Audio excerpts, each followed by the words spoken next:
അറിവിലുമേറി അറിഞ്ഞിടുന്നവൻ തൻ ഉരുവിലുമൊത്തു പുറത്തുമുജ്വലിക്കും കരുവിന് കണ്ണുകളഞ്ചുമുള്ളടക്കി തെരുതെര വീണു വണങ്ങി ഓതിടേണം.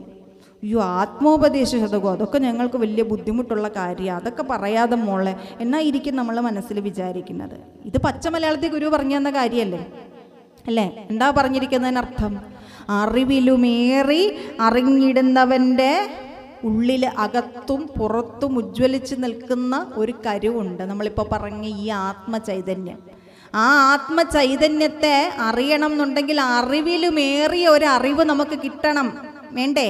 ആ അറിവിലുമേറിയ അറിവ് കിട്ടിയെങ്കിൽ മാത്രമേ ഈ ഇന്ദ്രിയങ്ങളെ നിയന്ത്രിക്കാൻ നമുക്ക് പറ്റൂ. ആ ഇന്ദ്രിയങ്ങളെ നിയന്ത്രിക്കത്തക്ക വിധത്തിലുള്ള അറിവിലുമേറിയ അറിവ് നമുക്ക് കിട്ടണമെന്നുണ്ടെങ്കിൽ എന്ത് ചെയ്യണം? തെരുതെര വീണു വണങ്ങി ഓതിടേണം.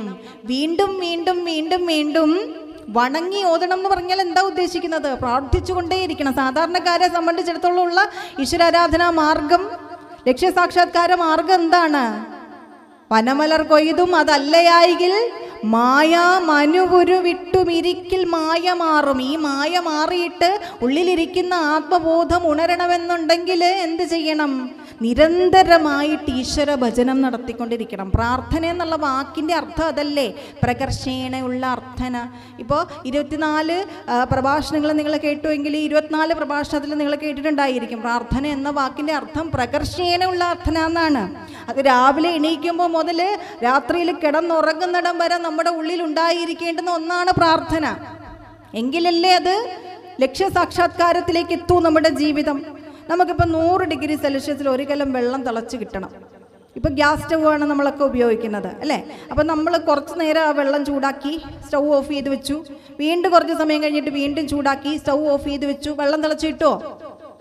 അത് 100 ഡിഗ്രി സെൽഷ്യസിൽ തിളയ്ക്കണം എന്നുണ്ടെങ്കിൽ തുടർച്ചയായിട്ട് അതിലേക്ക് താപം കൊടുത്തുകൊണ്ടിരിക്കണ്ടേ?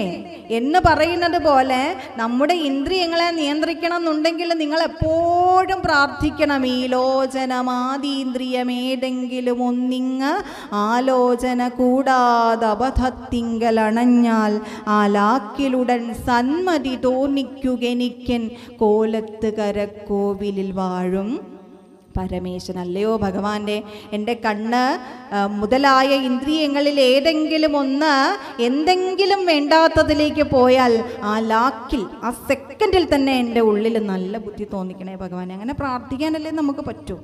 അയൽപ്പക്കത്തെ വീട്ടിലൊരു പ്രശ്നം ഉണ്ടാകുമ്പോൾ നമ്മൾ കേൾക്കേണ്ടാത്ത കാര്യമായിരിക്കും, എങ്കിൽ കൂടെ നമ്മുടെ മനസ്സ് നമ്മളോട് പറഞ്ഞുകൊണ്ടേയിരിക്കും, അത് പോയി കേട്ടിട്ട് വരൂ സൗമ്യ, അതൊന്ന് പോയി കേട്ടിട്ട് വരൂ എന്ന് നമ്മുടെ മനസ്സ് പറയും. മനസ്സ് പറയുന്നതല്ലേ എന്ന് വിചാരിച്ചിട്ട് അറിയാതെ നമ്മുടെ ചെവി അങ്ങോട്ട് പോകും അല്ലേ?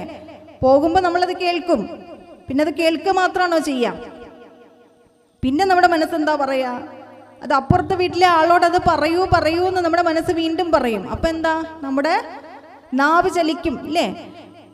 അത് പറയുമ്പോൾ നമ്മുടെ മനസ്സുള്ളിൽ ഇരുന്ന് പറഞ്ഞുകൊണ്ടിരിക്കുക. അവിടെ പറഞ്ഞതിനേക്കാൾ ഒരു 2 മുഴുവൻ കൂടെ കൂട്ടിയിട്ട് വേണം അപ്പുറത്ത് പറയാമെന്നായിരിക്കും നമ്മുടെ മനസ്സ് നമ്മളോട് പറയുക. സാധാരണ ഒരു മനുഷ്യൻ്റെ തല അതാണ് അല്ലേ? അത് കേൾക്കുന്ന ആളുടെ ഉള്ളിലും ഇതുപോലെ തന്നെ അവരുടെ ഉള്ളിലിരിക്കുന്ന ഇന്ദ്രിയങ്ങൾ ഇതുപോലെ തന്നെ അവർക്ക് പ്രചോദനം ഉണ്ടാക്കിക്കൊണ്ടിരിക്കും. അങ്ങനെ ഒരാവശ്യമില്ലാതെ നമ്മൾ കേട്ട കാര്യം എവിടേക്കോ പോയി തിരിഞ്ഞ് നമ്മൾ പറഞ്ഞതായിട്ട് ഒരു ബന്ധമില്ലാത്ത കാര്യം എവിടെ വരും? എവിടുന്നാണോ അത് കേട്ടത് അവിടെ വരും. അങ്ങനെ വെറുതെ ഇരിക്കുന്ന അയൽപ്പക്കംകാരുമായിട്ട് അങ്ങോട്ടും ഇങ്ങോട്ടും വഴക്ക്. നമ്മളെന്തേലും അറിഞ്ഞിട്ടുണ്ടോ? ഒന്നും അറിഞ്ഞിട്ടില്ല. ഇതിൻ്റെയൊക്കെ ആവശ്യമുണ്ടോ? എന്തെല്ലാം ആവശ്യമുള്ള കാര്യമാണോ? ഒരാവശ്യമില്ലാത്ത കാര്യമാണെങ്കിൽ ഈ ആവശ്യമില്ലാത്ത കാര്യങ്ങളാണ് നമ്മുടെ ഇന്ദ്രിയങ്ങളും മനസ്സും ഒക്കെ നമ്മളെ കൊണ്ട് എപ്പോഴും ചിന്തിപ്പിച്ചുകൊണ്ടിരിക്കുന്നത്. അപ്പോൾ അതിന് വേണ്ടിയിട്ടാണ് നമ്മൾ പ്രാർത്ഥിക്കാൻ പറയുന്നത്. അതല്ലെങ്കിൽ നമ്മുടെ കർമ്മങ്ങളിൽ നമ്മളെപ്പോഴും മുഴുകിക്കൊണ്ടിരിക്കുക. വെറുതെ ഇരുന്നാൽ നമ്മുടെ ഉള്ളിലേക്ക് ആവശ്യമില്ലാത്ത ചിന്തകളൊക്കെ ഇങ്ങനെ വന്നുകൊണ്ടേയിരിക്കും. വെറുതെ ഇരുന്നാൽ നമുക്ക് വിശക്കും അല്ലേ? ചിലർക്ക് എപ്പോഴും വിശപ്പുണ്ടാകും. എല്ലാവർക്കും ഉണ്ടെന്നറിയില്ല, എനിക്കങ്ങനെ ഉണ്ടാവാറുണ്ട്. വെറുതെ എവിടെയിലിരുന്നാൽ അപ്പം വിശക്കാറുണ്ട്. അല്ലെങ്കിൽ എന്തെങ്കിലുമൊക്കെ ആവശ്യമില്ലാത്ത ചിന്തകൾ നമ്മുടെ ഉള്ളിലേക്ക് ഇങ്ങനെ കടന്നു വരും. അപ്പോൾ അത് ഉണ്ടാവാതിരിക്കാൻ വേണ്ടിയിട്ട് നമുക്ക് ചെയ്യാൻ പറ്റുന്ന ഒരു കാര്യം എന്താണ്? തിരുതര വീണ് വണങ്ങി ഓതുക. എന്താ അവിടെ വണങ്ങി ഭഗവാനോട് ഓതേണ്ടത്? എൻ്റെ ഇന്ദ്രിയങ്ങൾ കൊണ്ട് നല്ലതിനെ മാത്രം കാണാനും കേൾക്കാനും രുചിക്കാനും മണക്കാനും സ്പർശിക്കാനും ഒക്കെ നമുക്ക് പറ്റിയാൽ നമ്മുടെ ജീവിതത്തിലെ പ്രശ്നങ്ങൾ ഒഴിഞ്ഞു എന്ന് തന്നെയാണ് അതിനർത്ഥം. അതുപോലെ തന്നെ ഈ ഇന്ദ്രിയങ്ങളിൽ പ്രകോപിതരായിട്ട് നമ്മളെ വേണ്ടാത്തതൊക്കെ ചെയ്യിപ്പിക്കുന്നത് ആരാ? കയ്യ്, കാല് മുതലായ നമ്മുടെ കർമ്മേന്ദ്രിയങ്ങളാണ് അല്ലേ? അപ്പം അതുകൊണ്ട് ആ കർമ്മേന്ദ്രിയങ്ങളെ കൂടി നിയന്ത്രിക്കേണ്ടത് ആവശ്യമാണ്. കൈകാൽ മുതലാമിന്നുടയംഗങ്ങളിലൊന്നും ചെയ്യാതൊരു സത്കർമ്മമൊഴിഞ്ഞങ്ങവിവേകാൽ വയ്യാത്തതു ചെയ്യാൻ തുനിയാതാക്കുക വേണം. കോലത്തുകരക്കോവിലിൽ വാഴും ഭഗവാനേ. കയ്യ്, കാല് മുതലായ ഇന്ദ്രിയങ്ങളിൽ ഏതെങ്കിലും ഒന്ന് വേണ്ടാത്തത് എന്തെങ്കിലും ചെയ്യാൻ പോയാൽ ആ ലാക്കിലുടൻ എന്ത് ചെയ്യണം? എന്നെക്കൊണ്ടത് തുനിയാതാക്കണമേ ഭഗവാനെ, എന്നെക്കൊണ്ടത് ചെയ്യിപ്പിക്കരുതേ ഭഗവാനെ. ഇങ്ങനെ പ്രാർത്ഥിക്കാൻ മാത്രമേ നമുക്ക് പറ്റൂ. അപ്പം ബ്രഹ്മബോധത്തിലേക്ക് എത്തണമെന്നുണ്ടെങ്കിലും നമ്മുടെ കർമ്മങ്ങൾ തിരിച്ചറിഞ്ഞുകൊണ്ട് നമ്മുടെ ധർമ്മം നമുക്ക് ഭംഗിയായി അനുഷ്ഠിക്കണമെങ്കിലും ഈ ഇന്ദ്രിയങ്ങളെ നിയന്ത്രിക്കേണ്ടത് ആവശ്യമാണ്. വേണ്ടേ? ഉളി മുതലാം പഴമഞ്ചുമുണ്ട് നാറും നളികയിലേറി നയേന മാറിയാടും കിളികളെ അഞ്ചും അരിഞ്ഞു കീഴ്മറിക്കും വെളിവുരുവേന്തി അകം വിളങ്ങിടേണം. ആത്മോപദേശ ശതകത്തിൽ ഗുരു പറയുന്നതാണ്. ഒളി മുതലാം പഴം, അത് പഞ്ചഭൂതങ്ങളെ കുറിച്ചാണ് പറയുന്നത്. പഞ്ചഭൂതങ്ങൾ കൊണ്ടാണ് ഈശ്വരൻ പ്രപഞ്ചത്തെ സൃഷ്ടിച്ചത്. നമുക്ക് ജീവിക്കാൻ ആവശ്യമുള്ള അടിസ്ഥാനപരമായ കാര്യങ്ങളെല്ലാം ഈശ്വരൻ നിർമ്മിച്ച് തന്നിട്ടുള്ളതും എന്തുകൊണ്ടാണ്? പഞ്ചഭൂതങ്ങൾ കൊണ്ടാണ്. അത് ആവശ്യത്തിലധികം ഉപയോഗിക്കുന്നത് കൊണ്ട് നമ്മുടെ ഭൂമിയുടെ സന്തുലിതാവസ്ഥ തന്നെ ഇല്ലാതെയാകുന്നു അല്ലേ? അപ്പം അതുകൊണ്ടാണ് ഈ ഒളി മുതലാം പഴങ്ങളെയെല്ലാം അഞ്ചുമുണ്ട് ഭക്ഷിച്ചെന്ന് പറഞ്ഞാൽ അതിനെ അനുഭവിച്ച് എന്ന് തന്നെയാണ് അതുകൊണ്ട് ഉദ്ദേശിക്കുന്നത്. അങ്ങനെ ഈ നാറുന്ന നളികയിലേറി ശരീരത്തെ ആകട്ടെ ഇവിടെ നാറും നളിക എന്ന് ഗുരു വിശേഷിപ്പിച്ചിരിക്കുന്നത്.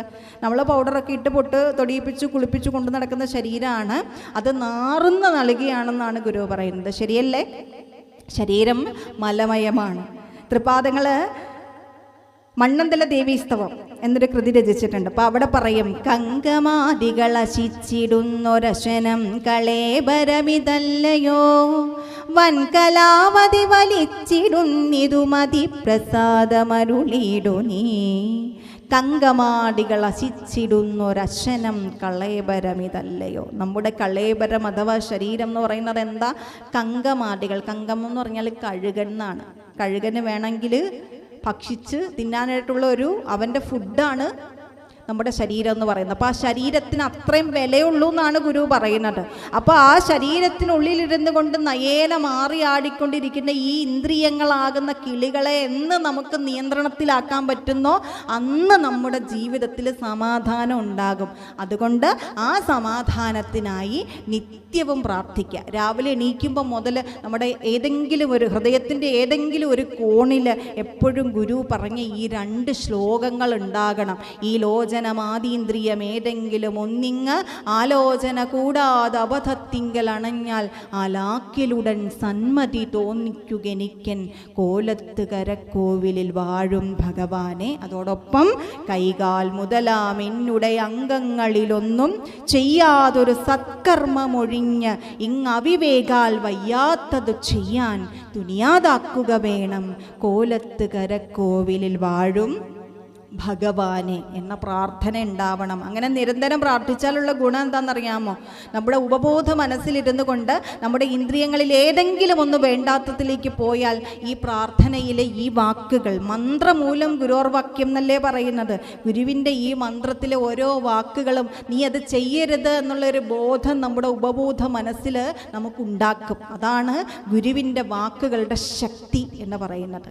അപ്പം അതുകൊണ്ട് ഇന്ദ്രിയ നിയന്ത്രണം മനസ്സമാധാനത്തിന് അനിവാര്യമാണ്.